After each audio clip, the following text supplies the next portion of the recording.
This is the problem. I write down brief discussions of these, and they're like trying to remember why did I write down Game Awards? Ah, that's it. That's it.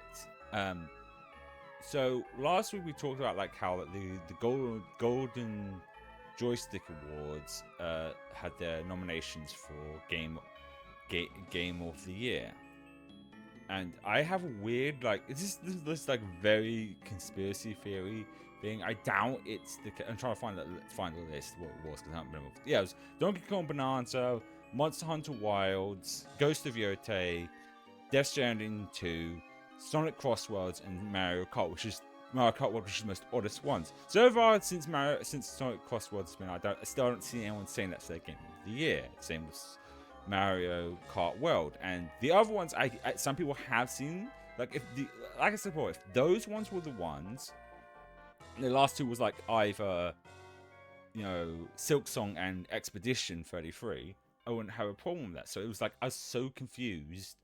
And the body tracking went again, whatever.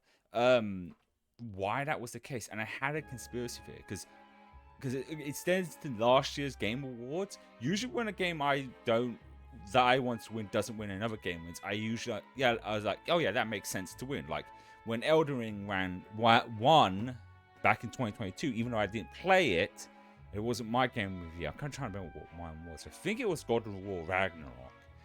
But I was still like, yeah, no, I got why that won. I saw so many people loving it, so many people, and even though it wasn't my cup of tea, when I saw the gameplay of it, I was like, this is like impressive what they did.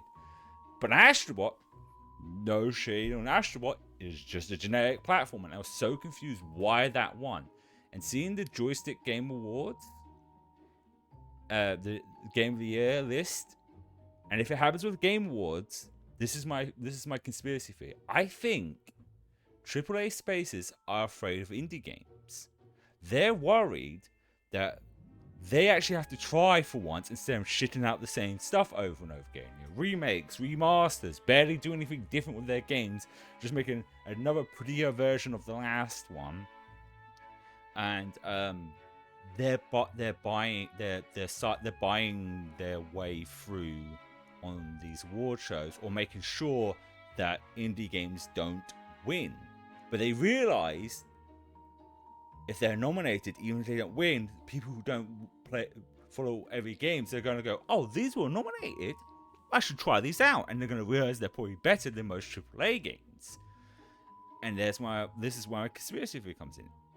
If I'm right, and this is the stupid tinfoil hat thing, if we get the Game Awards nomination for Game of the Year and not Silk Song, Hades 2, Kingdom Come Deliverance 2, or Expedition 30. If neither of those are at least nominated for that, then AAA companies are trying to buy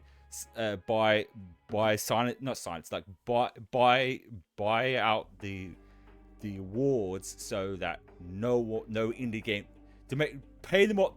That's what I'm trying to pay them off to make sure that no indie games are in the Game of the Award discussion, in the Game Award nominations, because it still seems so bizarre that the golden stick, God, it's such a mouthful. Golden Stick Awards, Joystick Awards doesn't have at least those aforementioned games. The other ones I could see, but it still is baffling to have two racing games. Not saying that they're not worth it, but I don't see them as Game of the Year, even though I played one of these, now I played the others. The others I can see, and that's just my theory. Now, the other argument could be, like a big tinfoil conspiracy. It's probably not that. The other aspect of the golden joystick awards is most likely most of the people who sorted out the Game Awards didn't play any of those indie games enough to put them in the list. And they're like, well, what else will we put? We put these in this as well. Because there hasn't been that many AAA games that have released this year that have been on that level of quality that people have said Game of the Year. Because like the only ones that, once again, in this list was these aforementioned ones. I've seen people say Donkey Kong Bonanza, it's even Monster Hunter Wilds and Ghost of Yote and Death Stranding 2. Those I've seen people say, and that's not a lot of AAA games. There could also be some biases with Joystick where they feel like only AAA games should be in discussion in that category, and not indie games, which is even more wild. If that is the case, because it wouldn't. Because another thing would really even be even more showing if we get to the Game Awards and they make a category that's called Best Indie of the Year.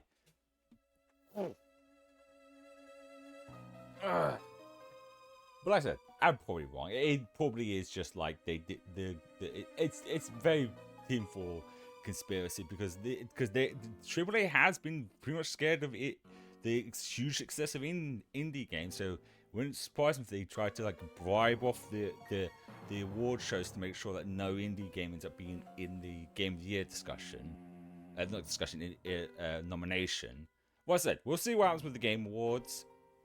Hopefully it isn't that case. But if neither of those games are on, I'm just saying maybe they are getting paid off. Maybe not.